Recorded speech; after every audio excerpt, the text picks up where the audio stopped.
Hello friends, today in this video I will show how to convert Google Slides to PDF. So firstly guys, you have to open your Google Slides.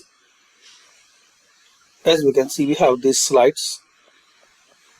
If you need to convert these slides to PDF format, so click on File, Download, and here you have to click on PDF document.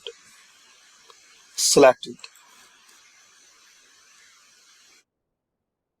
Now wait for a few seconds. As we can see, download complete.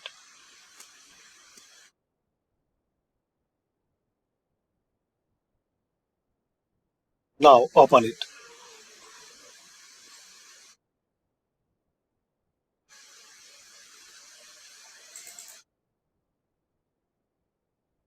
So this way you can convert your Google Slides to PDF format.